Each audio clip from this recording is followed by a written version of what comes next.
We're getting the band back together. Joe DiBiase, Mike Distefano, coming up here in the Locked On NHL podcast. You're Locked On NHL, your daily podcast on the National Hockey League. Part of the Locked On Podcast Network, your team every day.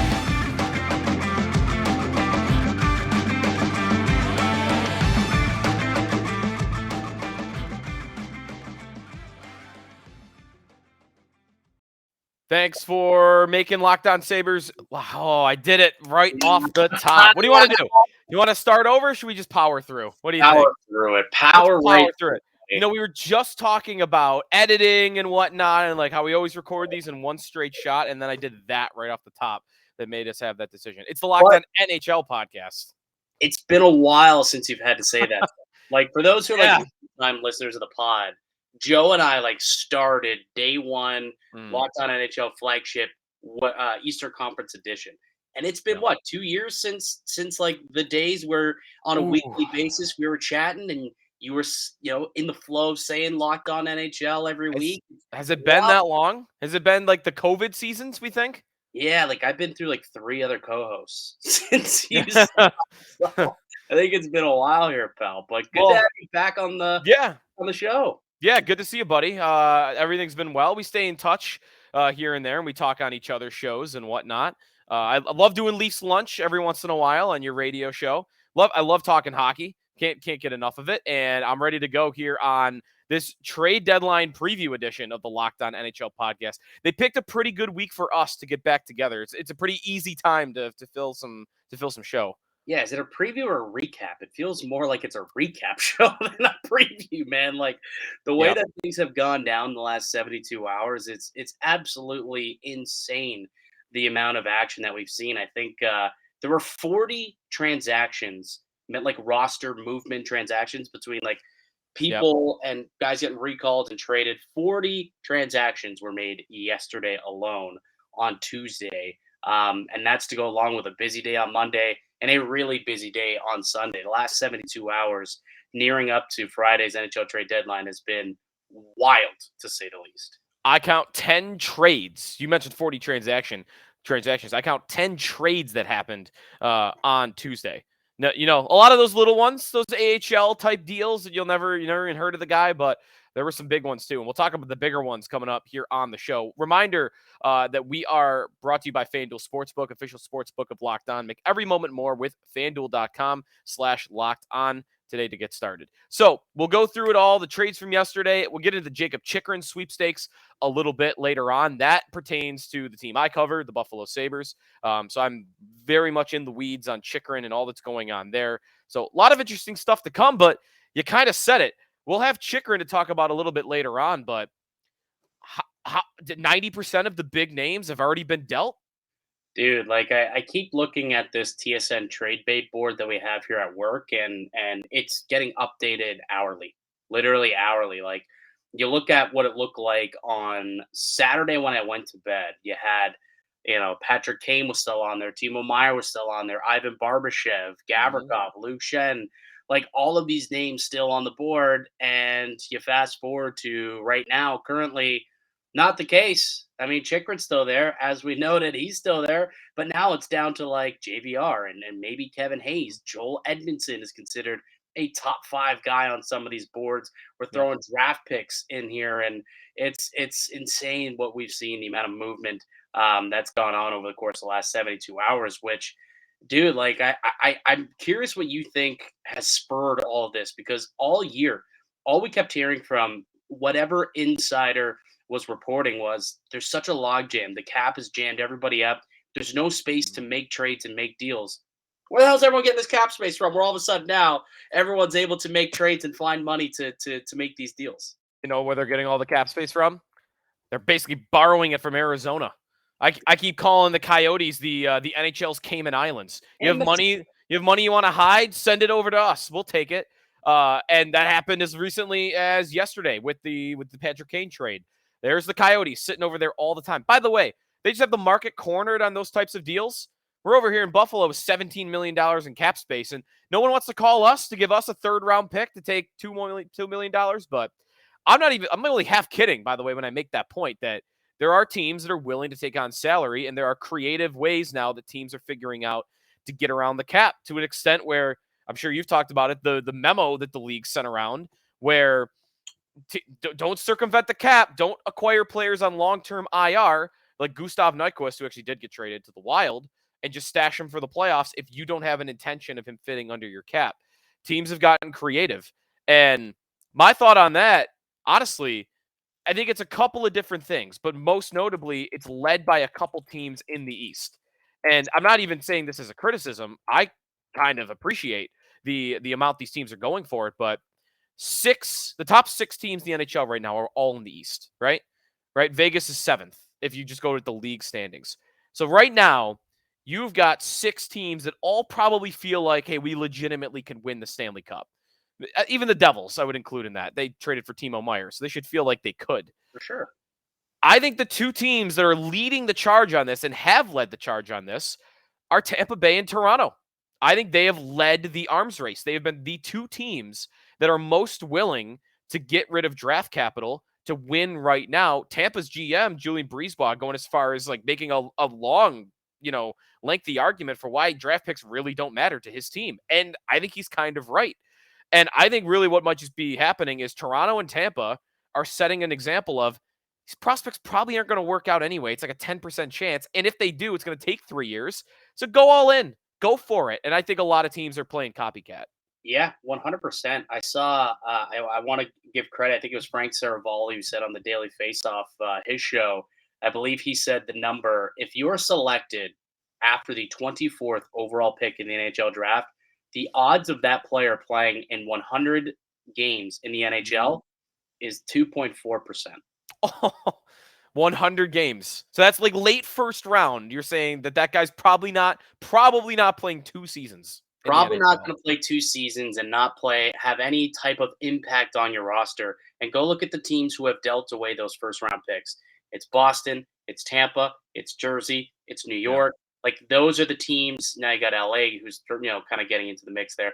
But those are the teams who probably going to pick after pick 24. Like those are the teams who are going to pick after that mark. So they're sitting there thinking, well, we could add Timo Meier, we could add Jake McCabe, Ryan O'Reilly, Tarasenko. Like we could add these players, Dmitry Orlov, and give us more than a 2% chance of having success with that asset. Like I would think that having those guys for this playoff run, knowing how well built those teams are, is way more valuable than a 2% lottery ticket of having a guy who'll play 100 games for you 3+ years from now. It's really smart GMing, and I think I applaud Julian Breezeball for coming out and kind of saying it point blank. But when you look at what deals we've seen and the amount of first-round picks that are getting dealt, it's clear that this has become a learned thing around the NHL, that these late first-round picks, early picks, that's a different story. But these late first-round picks aren't as valuable as maybe we once thought they were. Yeah. I'm looking right now at tankathon.com just to look at the current draft order by the standings and which picks have been traded. Here are the draft picks that have already been traded in the first round, and the number is by where that team is currently slotted. The 11th pick, if the season ended today, has been traded. The 14th pick, the 20th pick, 23rd, 24th, 25th, 26th, 27th, 28th, and 32nd. Picks 23 through 28. That is LA, Dallas, New York, Tampa, Toronto, and New Jersey. Already been shipped away. That's pretty much that 24 number and backwards. You got that 2.4% chance of them being just a 100-game NHLer. And that's not really much. Like, I'm pretty sure Dennis Mulligan has played over 200 NHL games. Like, that's what you're looking at in a late first-round pick. Clearly, it could be something special. Like, it can hit. It's not like they don't hit. But again, it's a lottery ticket. It's like a 1 in 25 chance or 1 in 50 chance of that hitting. So instead of taking that 2% odds, you're instead just going all in. You're pushing the chips, and you're saying, I have better odds of winning the Stanley Cup with Ryan O'Reilly on my team if you're Kyle Dubas and you make that trade. Orlov in there, like Tarasenko, like that's what I think is what the GMs have realized, and they've certainly shown that with the actions that they've taken in the last couple of weeks here. The only trade, honestly, I can criticize of any of those, like I love the O'Reilly trade. The McCabe trade I thought was fine. It was okay. The Tanner Jeannot trade, but the only reason I would even say that Tampa, what are you doing?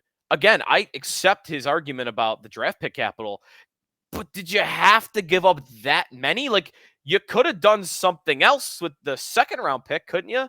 Like, could you now have got him for a first, third, fourth, and fifth? Maybe not, but Well, you I, know, I'm gonna say, like, and I know this sounds facetious, but like, obviously not. I'm sure there was haggle. I'm sure it wasn't. We yeah, want a pick for every goal that he scored this year, and you better pay up. And Julian Brisebois said, "Yeah, sure, no problem. Here you go." Right? Like, yeah, obviously, it did take that, and it's a ballsy play. I mean, we're talking about a guy who literally scored 5 goals so far this season. And they yeah. gave up a first, a second, a third, a fourth, and a fifth round pick. That's a lot of draft capital. And for a team that really does hit on their drafts and mid round picks, like now you're kind of giving those away for future Right, future drafts potentially, but it's an all-in move, and right. they just feel that this gives them a better chance to win now while their window is open than what those picks will do for them 3, 4, 5+ years from now. I do just wonder what that negotiation sounded like. Did the Nashville GM call and be like, "Hey, we want your entire draft for it," and the Breezewalk goes, just take the 6th and 7th out, and we're good." Just like I would have loved to hear just what that negotiation Well, sounded like, but I'm pretty they worked it sure. out. I remember hearing reports about the was it the JT Miller trade? I think the Yep. JT Miller deal in Tampa Bay when he went from Tampa to Vancouver. And people were a little weirded out by that because it was like a half cap dump by the Lightning. Yeah, yeah. They gave up like top tier assets, a first and a third round pick. And it got leaked out that Tampa literally just said, "We want a first and a third." And Jim Benning was like, "Okay, that seems fair for Yeah. the player we're getting." And he just didn't haggle. He was like, "Okay, giving it up." And without really realizing, like, hey, we could probably squeeze considering that it's also you're helping them out and doing them a solid by taking on the contract. But no, there's no haggling there. So maybe Bruce Boss said the same thing. He was like, "Yeah, all right, sure. Yeah. 5 picks. Let's do it. Bring Tanner Jeannot to Tampa." Jim Benning. I miss that guy. All right. We'll get into more. We'll get into the more specific moves for that happened yesterday. The Patrick Kane trade, the Jonathan Quick trade, although it's really more the Korpisalo Gavrikov trade, and a bunch more to get to, especially the Jakob Chychrun. What's to come? That's ahead here on the Locked On NHL podcast. Joe DiBiase and Mike Distefano, and we are brought to you by Indeed. If you are hiring, you need Indeed because Indeed is the hiring partner where you can attract, interview, and hire all in one place. And Indeed is the only job site where you are guaranteed to find quality applications that meet your must-have requirements, or else you don't pay. Instead of spending hours of multiple job sites hoping to find candidates with the right skills, you need one powerful hiring partner that can help you do it all. Indeed partners with you on every step of the hiring process. Find great talent through time-saving tools like Indeed Instant Match, assessments, and virtual interviews. With Instant Match, as soon as you sponsor a post, you get a short list of quality candidates with resumes on Indeed that match your job description, and you can invite them to apply right away. Plus, you only pay for quality applications that meet your must-have requirements. Start hiring right now with a $75 sponsored job credit to upgrade your job post at Indeed.com/locked-on. Offer is valid through March 31st. Go to Indeed.com/locked-on to claim your $75 credit before March 31st. Indeed.com/locked-on. Terms and conditions apply. Need to hire? You need Indeed. Joe DiBiase and Mike Distefano back here on the Locked On NHL podcast. I got it right that time, so I'm 1 for 2 so far. The NHL trade deadline is Friday, March 3rd. Join us live on the Locked On NHL YouTube channel from 2 to 4 p.m. as the Locked On NHL hosts break down the biggest deals from across the NHL. Locked On Podcast Network, your team every day. Okay, some trades from Tuesday to get to. Why don't we start with the Patrick Kane trade? One, why do you think the price was as low as it was, or do you think it was low at all? And two, how much do you think this helps the Rangers, and would you consider them a legitimate Stanley Cup contender? Absolutely. To the second question, they're definitely Stanley Cup contenders. I mean, this is such a deep roster. I thought they were Cup contenders with the Tarasenko deal, and then they doubled down and bring in Showtime, who I don't know if you've watched the last 2 weeks, but that guy's a completely different player than Yep. he's been, the 4 or 5 months prior to the season. Like he proved to everybody who was doubting him, and he was in Toronto a couple of weeks ago, and he did not play well. But since then, I think he's got like 12 points in like 7 games since that night. Yes. And, he's throwing it in all of our faces saying, he looks a little washed. Yeah, not so much. He's definitely still Patty Kane, and putting him on that roster, like, just really catapults that team. They were one piece away, and they brought in a second. So yeah, they're definitely contenders. They've got great depth up front. They've got terrific defensemen. Assuming Ryan Lindgren does get healthy, that they have a solid top four. And then Igor Shesterkin's one of the best goaltenders in the world. So cup contenders, absolutely. As for the price, I didn't think that it was that low. I kind of figured it would be around that price because there Mhm. still is question marks about Patrick Kane and the health and that hip. Like, I know he's playing really well, but at the same time, I don't know if the Rangers would have been able to make this deal if they were to have had to pay top tier pricing. You know what I mean? Like, they'd already kind of given away their first round pick for Tarasenko, and Patrick Kane was more of a luxury ad. And I think ultimately it just came down to Patty Kane walking into Chicago's front office and saying, "Look, I want to be a Ranger, and can you just make it happen?" And they came up with what you can consider to be somewhat of a fair deal, all things considered. So I'm definitely okay with the price on Yep. both ends. Yeah.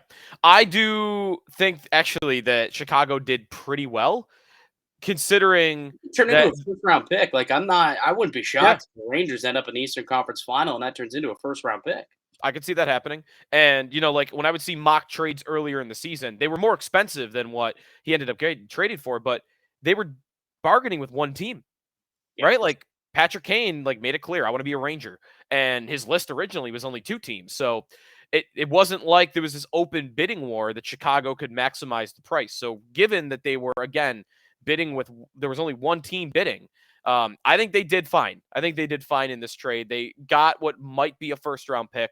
But either way, they let the player go to where he wanted to go. And considering all that he's done for that organization and all the winning he's done, you're at this stage with Chicago. We just mentioned the value of draft picks. How much are you going to really haggle over, different like 2% chance to get an NHL player to let the guy go where he wants to go? yeah, it's a good point, and I honestly give credit to Chris Drury for even giving up that much because, again, like you mentioned, there was no bidding war. Like, he could have, and Right. Patrick Kane wanted to go to New York. It was going to happen, and essentially, it's almost as if Chicago went to New York and was like, "What are you comfortable giving us?" And they just had to accept that, and that Yep. was the most that they could get. And I actually think that New York gave up a decent, pretty penny. Like I said, it could turn into a first round pick if they make it to the conference final, which I think is very possible, like extremely possible. It's a great team.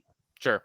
How about the Kings and Blue Jackets trade? Vladislav Gavrikov and Jonas Korpisalo go to LA. Jonathan Quick goes to Columbus, conditional first round pick and a third round pick. The first rounder will downgrade to two second round picks if the Kings miss the playoffs this season. And they are in a spot right now. In fact, I can tell you exactly how much they are in a spot by. They're at 70. They're actually tied for first in the division with Vegas, and they are 9 points clear of a spot, so they should be good, but they got the condition nonetheless. So what's the thing to talk about here? Is maybe the most interesting part of this that Quick is pretty PO'd that he had to go to Columbus, and actually I saw some reporting this morning that he might just never report and that they'll just flip him. Yeah, that's definitely the headline for me with this trade. Like, good on LA for going out and getting Gavrikov. That's clearly a big addition to their defensive group. And Corpusalo at this point, maybe he's an upgrade on Jonathan Quick for sure. So, I think LA got better, but ultimately the big story for sure, I think, is what happens with Johnny Quick now, because he wasn't happy with the deal. And I was kind of surprised to see that he actually didn't even have a no movement clause. Like, he signed a 10-year deal 10 years ago, and there Yeah. was no movement clause in it, no trade clause, like nothing. It was just completely clauseless, which is weird considering that he was a franchise goaltender for them that led them to two Stanley Cups. But anyways, I am curious to see what happens with him. I had Chris Johnston on my show Leafs Lunch earlier today, and Mhm. not that he was reporting this, but he said a possibility is there could be some sort of contract termination that they could agree upon, which would allow him to go and sign with another team, like Yeah. potentially some sort of mutual termination of the contract. So that's one option if they can't flip him, but I think that would have to be done by tomorrow because Yep. he'll have to clear waivers, get his contract terminated by It would be 2 p.m. It'll be 2 p.m. I guess he'll clear waivers, then have it terminated. Then he'll have 1 hour to sign, technically, Right. before 3 p.m. for him to be eligible to play on the playoffs. So those Okay. are kind of the two options. But I would be surprised if Johnny Quick plays one game in a Columbus Blue Yeah. Jackets uniform. I don't think we'll ever see him not only playing in the jersey. I don't even think we'll ever see him holding up the jersey. Nothing. I would guess. I do like the trade for LA. The advanced numbers like Korpisalo a lot this year. It's risky, right? Like he's been very up and down throughout his career. And there was a good piece in The Athletic recently about goalies moving at the deadline and how it very rarely goes where the goalie gets the same production on his new team that he did on his old team. Dude, Ryan So, Miller is a prime example when he went from Buffalo to St. Louis, right? That didn't sure. really work out for them. No, not you're right. That being said, goals saved above expected this season. Of the 74 goalies that qualified, Korpisalo ranks 18th. John the Quick ranks 71st. So he's played a lot of minutes. He's not had a great year save percentage wise. And I would expect Korpisalo, even if he regresses, will be an upgrade for them in goal. And Gavrikov, that's really the meat of the sandwich here, isn't it? Like that's the guy they really wanted. He's more Yeah, valuable. yeah. So I think it was a so good move for LA. I think they upgraded the blue line, they upgraded in net.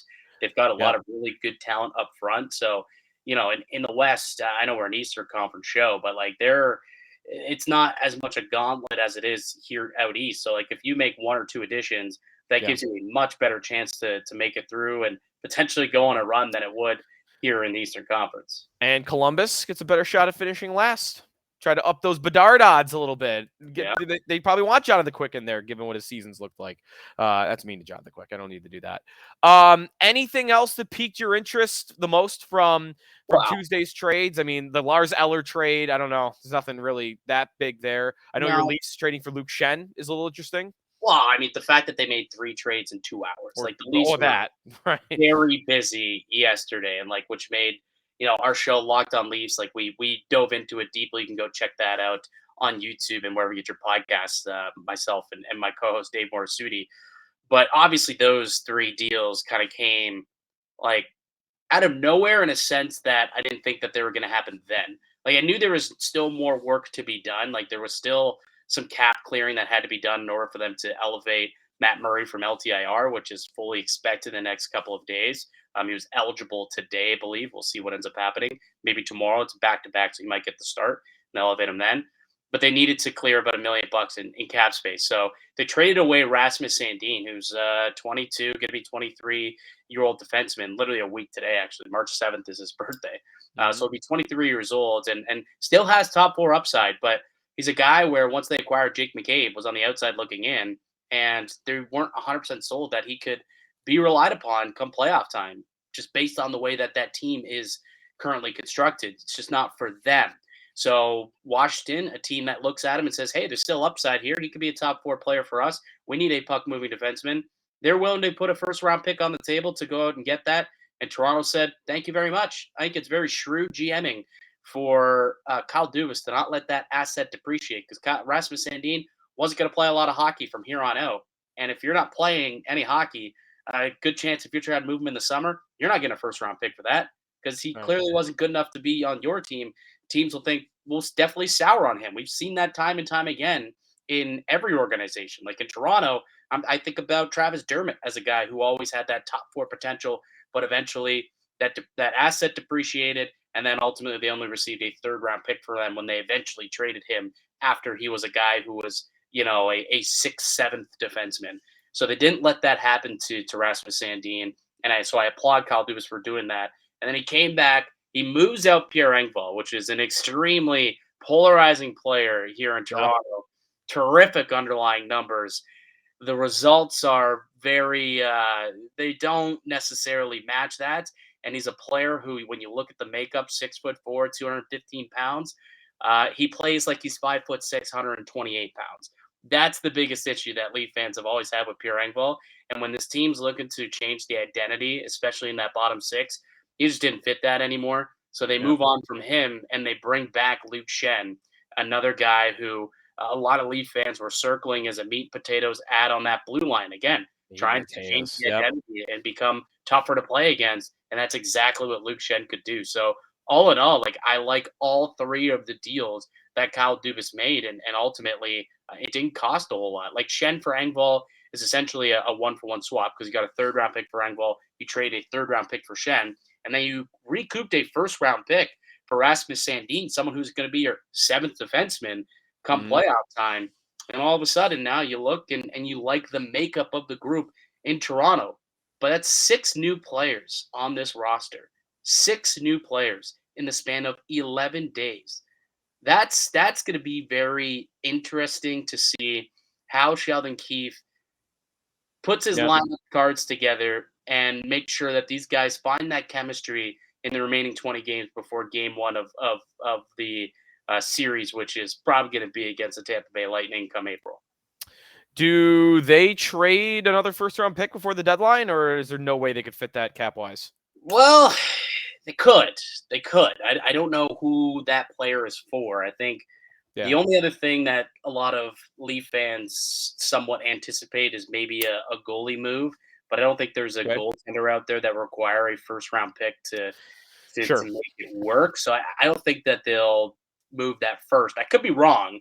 Like there's ways that they could create up to $3 million in cap space if they added Justin Hall into the deal, and then they have an additional, I think it's like $928,000 once they activate Murray. So if you add Hall's money into that, a defenseman who's right now probably their 7th defenseman, maybe their 6th guy, that could create up to $3 million. And if you can find a player and maybe even someone who makes more than that, get a team to eat some salary, sure, I think that first round pick would be on the table. I just, when I'm looking at the trade bait board, there's not many guys out there that are no longer worthy of a first round pick unless you get in the Chychrun sweepstakes, which I suppose could be possible. Like they could make it work. I don't think that it happens.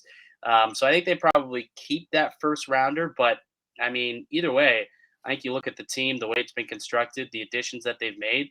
I think Kyle Dubas has to be pretty happy. Maybe they add a goalie for a cheap price, but outside of that, I think Leaf fans are pretty happy with the way that this trade deadline has gone for them. Speaking of goalie moves, while we've been talking, this is not a trade that's happened yet, but David Pagnotta from the 4th period says there's serious discussion between Columbus and Vegas about Jonathan Quick. You know what? So if Vegas trades for Jonathan Quick, I know we're an Eastern Conference show here, but if Vegas trades for Jonathan Quick, I'm going to have to start saying the thing I say about the NFL all the time, that the salary cap doesn't actually exist. Because how the hell are they going to fit that cap hit on their books? Well, Mark Stone's on LTIR for the rest of the year. Like they have cap space. Right? Like and I assume they'll eat money, right, on that deal, and it's probably the way that it'll work. But they have the space to get it done. It's funny that that report's coming out. I was having a discussion, as I mentioned, with Chris Johnson earlier when he mentioned the buyout, and I was like, "Ooh, maybe Toronto could get involved." And he stopped me in my tracks and said, "Yeah, Vegas is in need of a goalie too." I wonder if he was picked off that there might be kind of something there too. Yeah.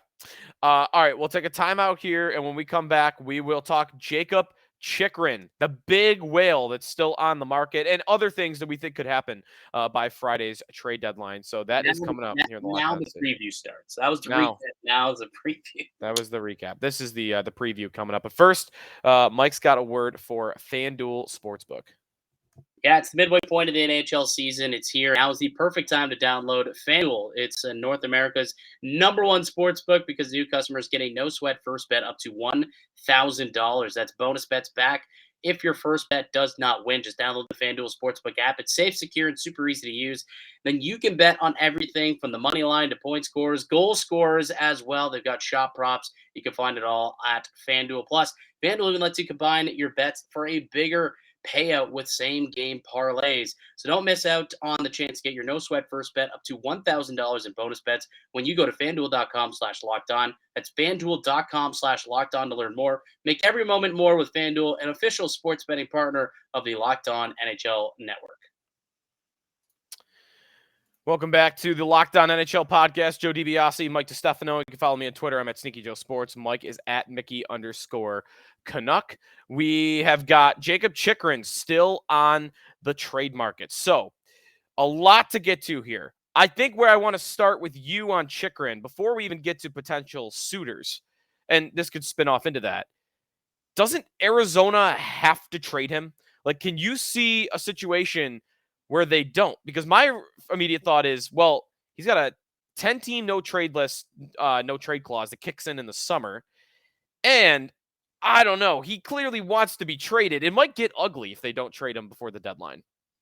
Uh, yeah, I mean, obviously, you'd like to be able to have all 32 teams bidding on him as opposed to only 22 once that no trade clause kind of kicks in. So you would think there's a little bit of added pressure to make that deal, but at the same time, like they seem to really have a massive value on this guy, and no one's Yeah. willing to meet it. And I do wonder, like they've come so far, like are they going to be stubborn enough where they go through till the end of the deadline? If no one meets their price, are they going to hold on to him and then play him out the rest of the year and then see what they can do in the summer, or see if they can trade him at the draft? Because that'll kick in what, July 1, probably. Yes, I'd assume so. So maybe at the draft you still have an opportunity to deal with 32 other teams, like, and Yeah. maybe because you're there, people know exactly where your picks are slotted. You can figure out, who's on the board. Like sometimes we see stuff wait until the draft with guys with terms. So potentially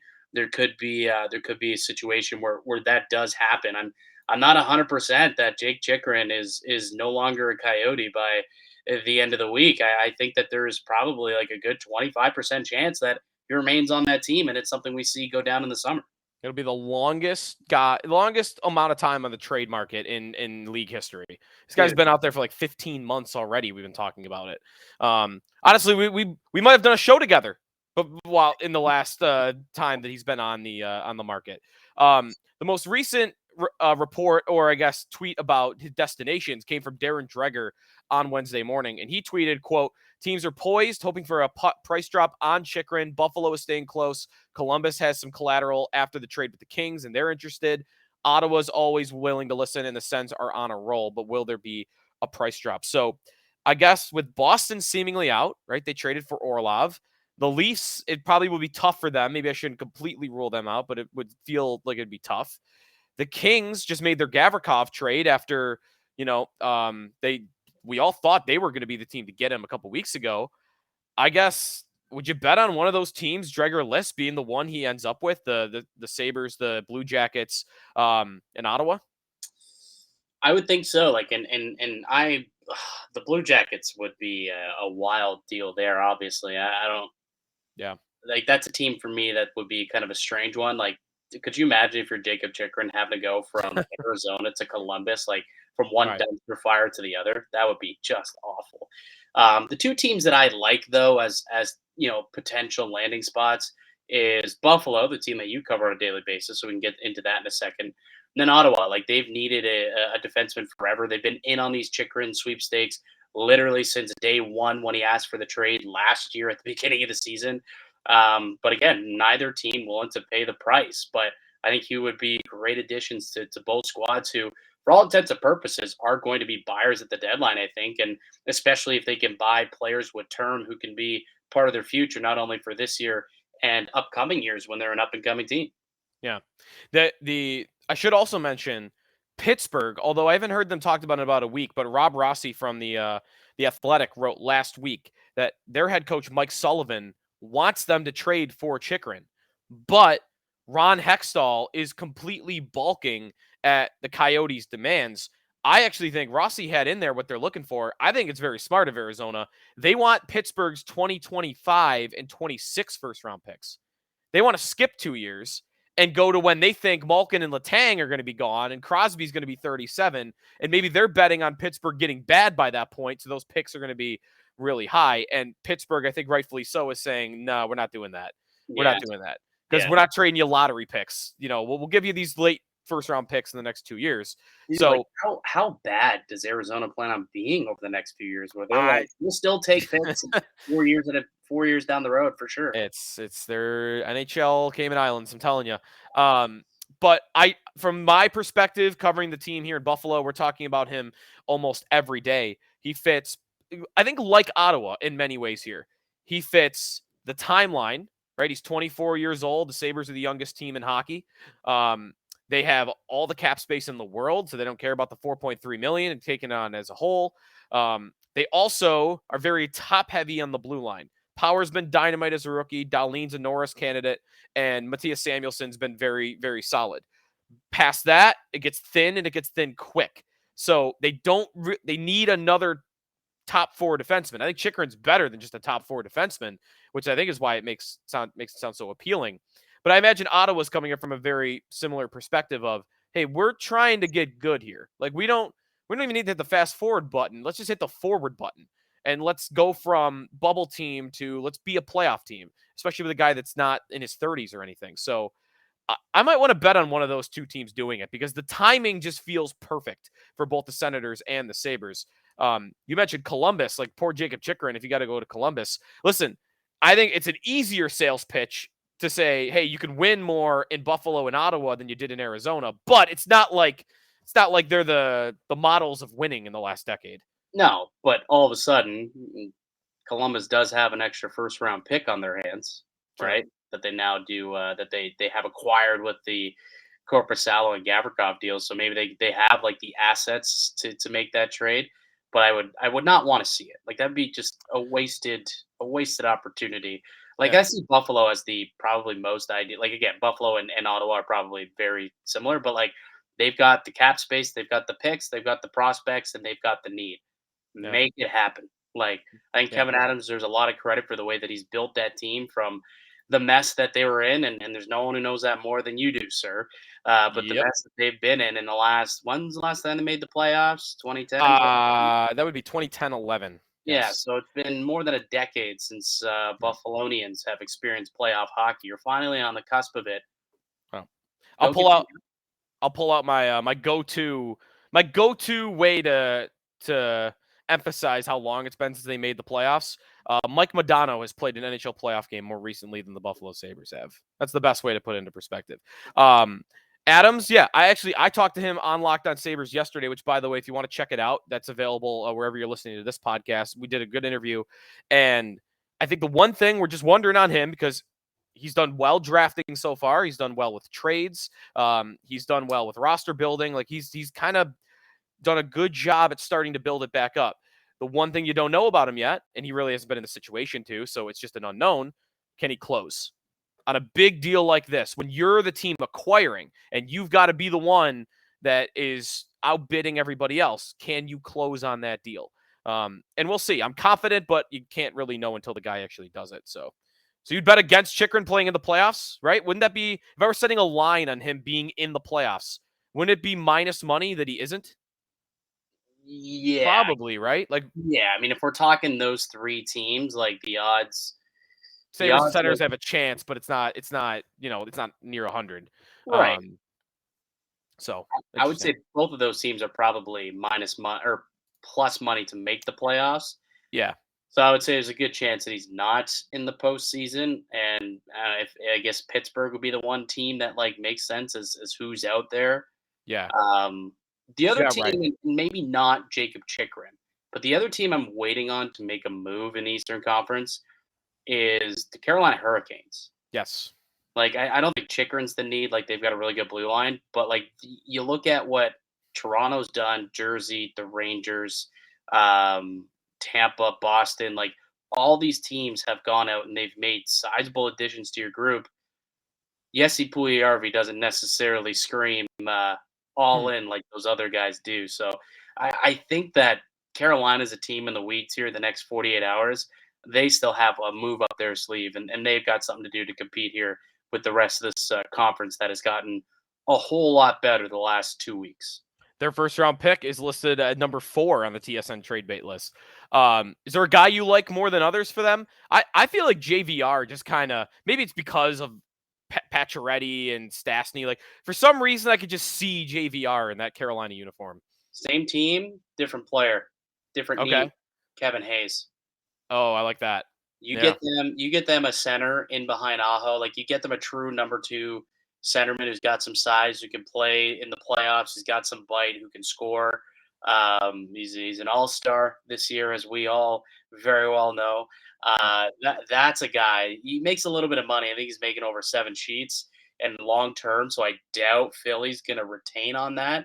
Maybe a little bit. And we know how Dundon's not big on paying people a whole lot of cash, Yeah. but if they want to go all in like these other teams, that kind of would be the piece that I circle for Carolina as a you know an Yeah. actual player of substance that they can still go out and get there that would match what the rest of the teams have done and put them back into that conversation. All right, buddy. Anything we missed that you think we should mention here before we get out of here? God, I don't know, man. We hit on a lot. Like it's pretty. Dylan Larkin, 8.7 million. It seems pretty fair, doesn't it? Yeah, that seems about what I expected him to sign, and I felt like they had to do it too. They couldn't let him get the UFA. no, he's your captain. Like that Yeah. was happening, and it's like similar, just a bit more than what Bo Horvat got Yep. paid. So Yep. like that makes sense. Apparently, Tyler Bertuzzi might be back out on the trade block though, which I actually really Yes. commend. And, all right, so this is the last little thing we can talk about here. All right. We talk about how much we appreciate these other top teams in the East going head over heels and going all in. I commend Steve Yzerman for realizing that they ain't doing squat this year. Ain't gonna do Yeah. nothing. Even if they limp into the playoffs and they get that wild card spot and they have to play Boston in round one, waste of Yeah. 8 days. 4 games, gone. Waste of 8 days. Why let a guy like Tyler Bertuzzi walk in free agency? Get a pick back for him, get an asset back for him, and build for your team that you expect to be competitive, not this year, but 2-3 years down the road. So I credit Stevie Y for coming out and pretty much saying, okay, maybe we will take a step back because there's no point in getting dummied in round one and keeping own rentals. Let's go and get picks and assets that we can be better equipped 2-3 years down the road when our young guys are ready to be in that conversation of the big team right now. And their playoff odds since this 3-game losing streak began have plummeted to 2.8% at the site I'm looking at. So they're very, very unlikely to make it. It's busy in the Eastern playoff race. All right, bud. It's great catching up with you. I'm talking hockey. Went well. You still a Jays fan? Maybe. I might get back into it a little bit. I'm definitely more a Jays fan than any other team. I'm just not. Just can't baseball. I just can't do it. I can't get into it. I got to cut something. I'm into too many sports. America's cut something out. America's Passed. The pitch clock. I'm kind of into the pitch clock though, but only for the chaos. I just want to see the world burn and see the World Series end on a pitch clock violation. That's what I want. Real early returns though. Early returns, like they've shaved off about 20 minutes a game with this new rule. So yeah, for a guy who I had to do a lot of updates, in my tenure here working at TSN and doing sports updates and having to stay till the end of the Jays games, which typically should be done around 9:30 for a 7:00 start. Yeah, we'll often go into 10:30 for a regular game that goes 9 innings. You're looking at 4 hours, like 3.5, 4 hours, and it's like, kill me now. So, it's nice to see that. The MLB noticed a problem and they're dealing with it. There are many problems in the NHL, clearly, that maybe at some points could be dealt with. But one thing that hasn't been a problem that we thought would be is the amount of movement in the trade market.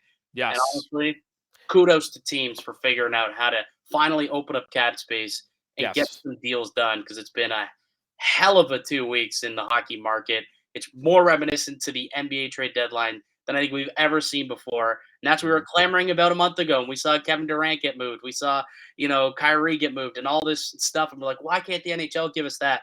They've done that.